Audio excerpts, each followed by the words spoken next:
हे जे आहे हे साधं सुद्धा स्टेअरिंग नसून 2 लाख टन जहाजाचं स्टेअरिंग आहे. नमस्कार मंडळी, माझं नाव आहे शिव. मी आहे थर्ड ऑफिसर या जहाजावरती, जो की हे जहाज चालवतो. आम्ही सध्या आहोत नॉर्थ अटलांटिक ओशन मध्ये. आम्ही जात आहोत विल्मिंग्टन या पोर्ट. ऍज युजल पुन्हा एकदा मला लेट झाला, त्यामुळे मला ब्रेकफास्ट ब्रिज वरतीच करावा लागला. नंतर वॉच टेक ओव्हर केली. युजली आमचा जो जहाज असतो ऑटो वरती असतो. जेव्हा आम्हाला टर्न घ्यायचा असतो तेव्हा आम्ही मॅन्युअल वरती टाकतो आणि अशा प्रकारचा टर्न वगैरे घेतो. त्यानंतर माझी वॉच कंटिन्यू केली आणि हा नजारा बघण्यासाठी आम्हाला पगार भेटतो. बाकी कॉफी तर फ्रीच आहे.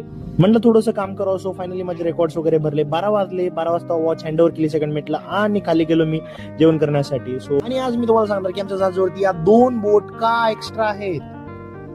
जी पहिली बोट आहे ती आहे लाईफ बोट. ती म्हणते स्वतःचा जीव वाचव आणि पळ, ज्यात खाण्यापिण्याची पूर्ण सोय असते. पिणे म्हणजे पाणी, नाहीतर आमचा गण्या. रेस्क्यू बोट ही रेस्क्यू करण्यासाठी, एखाद्याचा जीव वाचवण्यासाठी. शांत झोपेनंतर पुन्हा एकदा रात्री मी माझी ब्रिज वॉच टेक ओव्हर केली आणि ऍज युजल ट्रॅफिक कसलीही नव्हती. या ब्रिज वरती एवढा अंधार का असतो मी तुम्हाला उद्याच्या व्लॉग मध्ये सांगणार आहे. सो फायनली 12 वाजता मी खाली आलो आणि झोपे गेलो. उद्या भेटूया डे 5 मध्ये.